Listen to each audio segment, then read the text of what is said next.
not having read the Hamas Charter. If you are going to comment on this, you could at least do the people who desire to kill you the decency of trusting their word. And I can tell you that if the people who are attempting to bomb London and Glasgow and are currently wreaking havoc in Baghdad and across the world, if they had their way, I can assure you your own career wouldn't be going the way it is. You wouldn't be the woman you are. You wouldn't be allowed to do what you do in this country. That is the same, and that is the same for everyone in this group. And you should not be. And you should not take that for granted. And one other thing, I should just add to that. There's been a lot of cynicism in this room about this already tonight. But our troops in Iraq did not only go into Iraq for one reason. The people of Iraq had been living under a totalitarian dictatorship for decades, and many people thought that that was our fault. We get blamed when we intervene and when we don't. It was the same in the Balkans. We get blamed when we intervene and when we don't. If you... In a set of children's books about various religions couldn't depict Islam's prophet in their book, and that no cartoonist wanted to do it. You want to talk about fear, you want to talk about racism. How about just being an illustrator in Denmark who feels their life's going to be on the line if they draw a picture for a kiddie's book? You want to talk seriously about how it feels to be scared, and then they do a cartoon for their local paper, and that their lives are under threat, and their families are threatened, and they have to go into hiding? You want to talk about what it is to feel threatened? This is the product of a fevered conspiracy mindset from the beginning. A mindset which is almost messianic in its delusional belief that it can override every single norm of international law, every single norm of criminal law and of national law, and then find itself, and in Mr. Assange's case, in his place of last resort, praising, and I mean it requires a heart of stone not to laugh at this moment, praising the Ecuadorian government for its stand on freedom of speech. I mean, Human Rights Watch found that in 2 weeks of this month alone, the Ecuadorian authorities shut down 6 radio stations and 2 television stations, which they didn't approve of. Ecuador is not a mecca of freedom of speech. It isn't the world capital of decency. It's the last seedy bolt hole to which Mr. Assange thinks he can run. It's come out today that one of the main reasons Australia went to war in Iraq was for oil. No, that hasn't come out today. That hasn't come out today. The war was not about oil. If it were, we wouldn't have spent all these billions of dollars in lives and blood and treasure. It was not done for oil. We could have got oil by doing a deal with Saddam like Mr. Chirac did. Okay, let's move on. There's a war against Islam and a war against the Muslim world. No, hang on here a moment. The Danish cartoons would not have come to attention if there weren't a group of imams, 2 in particular, who decided to take offence and then take a world tour of taking offence. And then decided to take a world tour of taking offence and showed cartoons they'd also made up that were far more offensive than any of the other ones around to other people in order to whip up such sentiment. Ayatollah Khomeini, I don't think, was a reader of Salman Rushdie's early work. I don't think that Ayatollah Khomeini ever sat down with his copy of the Satanic Verses, his advanced proof, and then decided to take offence. This is a man willing to take offence. He wanted to take offence. He wanted to whip up other people who don't read books and can't read any long book. Are you speaking to? Different. Okay, well, sorry, Douglas, what are you saying? You were saying... No, I mean, it just seems to me that to an extent, whether you believe this is the case or not, it's dangerous to an extent if you take advantage of the credulous and people's fears and real fears, and people have a real fear of death. What did Steve see in that? People have a real fear of death, and they always have done, they always will do. And there are always people who can provide explanations for what happens. If you tell people they're looked after, it makes them feel better than if you tell them they're alone. So people who believe in reason on these things are always at a disadvantage because we don't have soft fairy tales, and we can't take advantage of the credulous, and we can't claim that angels say rather banal things in our spare time. Not our army and our soldiers having to behave like lawyers, wondering if they're doing something which is going to get them up in a courtroom anytime soon. I don't really want to see this happening with the police. The lady in the back there talked about the scene of the crime.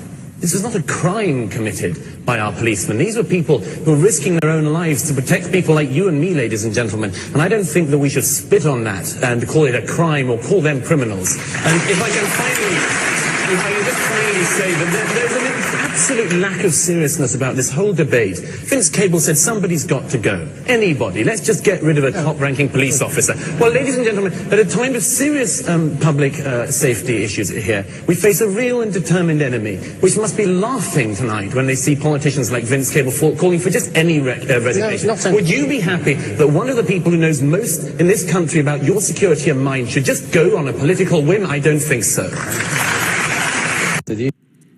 Wow, wow, wow, wow, wow. Is he great or is Douglas Murray great? He's great.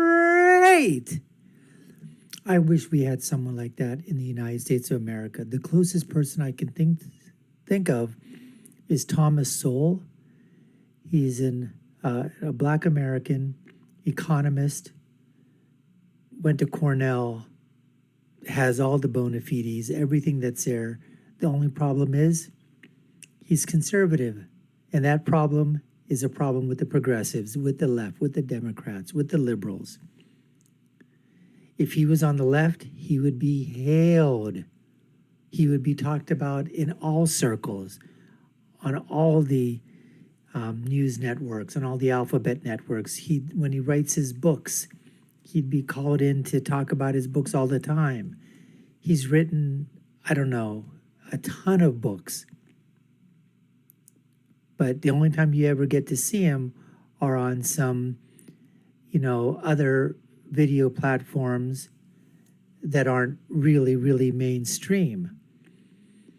And he would be the closest, in terms of, he's 90 years old, folks. I mean, he's 90 years old. He's twice the age, I think, of Douglas Murray. But you guys have a phenomenal person there. And Douglas Murray just going after answering the questions and just putting it out there. Just putting it out there. I mean, really. It's amazing. Well, the first thing he was talking about that lady in the first clip, who's a journalist of some kind.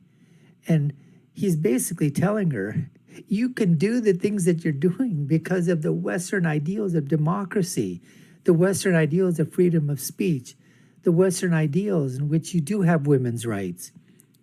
Try doing what you're doing. Remember the journalist that was filming? I think she was there when the fall of Afghanistan. And she had to put on a scarf and cover her head. She was forced to do that because that's the way they have it in their country. Okay, that's fine. But she was forced. It wasn't by choice. She was forced to do that. And I'm sure if the Taliban had their choice, they probably would have wanted a man to be doing that instead of her. But it was in the early days or whatever, so they had enough problems as it is. But remember Baghdad Bob? Well, all right, you had a Baghdad, Afghanistan as well. And I'm just saying, these guys came out there and said, oh, we support all kinds of women's rights. No, they don't support women's rights. Come on. And that's what Douglas was telling us. And the crowd booed Douglas as if he was saying something that's just, so way out there. I'm telling the truth. And that's the problem. Society is buckled under this crap as well. Political correctness, virtue signaling, polishing their halos, or following the people that are polished halos because they've never been in that situation. They've never been under that type of tyranny. And then about the cartoon drawings, look, do you have the right to offend? Absolutely. Do you have the right to draw anything that you want? Absolutely. Again, it comes with, depending upon if you're drawing something that's telling you to commit violence or to commit an act of terror, it's the same thing with free speech. Basically, that's what's happening. But to allow freedom of expression to artists, to painters, to writers or whatever, is something that's allowed under the First Amendment, at least in the United States. Now, the question of should you offend? Should you cross certain lines? That's a judgment issue. That's a moral issue. That's a personal issue. And then you have to live with the consequences of something like that. And then in the last thing, there's so much inside there with Douglas Murray, so many great things that he was talking about there. But the fact that somebody in the, a minister in the parliament says, you know what, we just need to sack a police officer just for doing that. That's the same thing that was going on here with the Black Lives Movement. You know, how do we like our cops? You know, how do we like our cops? Pigs, fried like bacon. I mean, those kind of tropes, those kind of songs that were there. Defund the police, get rid of the police. We need to put evaluators out there, psychologists, psychiatric, social workers. They're better handled. They're able to handle the situation a whole lot better than a police officer in a domestic situation. Oh, sure. And when that goes sideways, then what's going to happen? Who's going to take the blame then? If these idiots and these morons and these social workers feel that they want to get into a situation which is going to get way out of control, because those guys are really going to be listening to a social worker, a psychologist, a psychiatrist in that type of situation where you have nothing to defend yourself if something goes sideways. And the fact of the matter, it's easy to call for defund the police. It's easy to call to sack or to get rid of somebody or to terminate their position because of whatever happened. Now, if somebody is committing a truly, there's a police officer, law enforcement personnel, anybody, it doesn't matter. But in this case, we're talking about law enforcement, and they've done something wrong. Hey, adjudicate it. Get all the evidence. Bring all the facts. If you have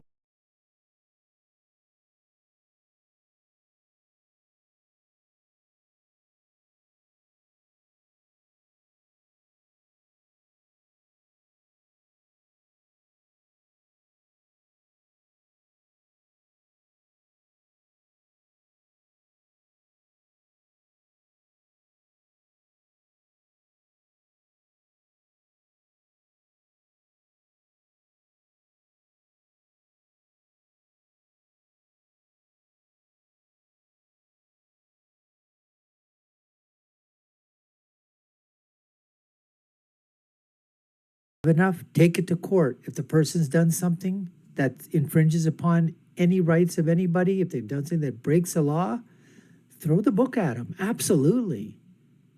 But do it within the purviews of the law.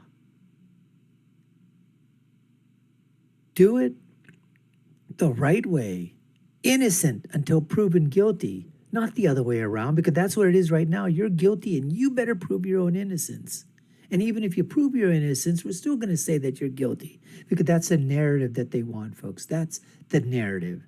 Anyways, we appreciate you taking the time to watch. You've been watching the Dr. Nasir Shaikh Show. I'm your host, Dr. Nasir, where I give you my political prescription from my political perspective of what happens when all these things comes crashing together, especially when Douglas Murray comes crashing together with everything. Social media, religion, culture, politics, government, they all come colliding. Take a look at all our videos. Our links are above and below. Love to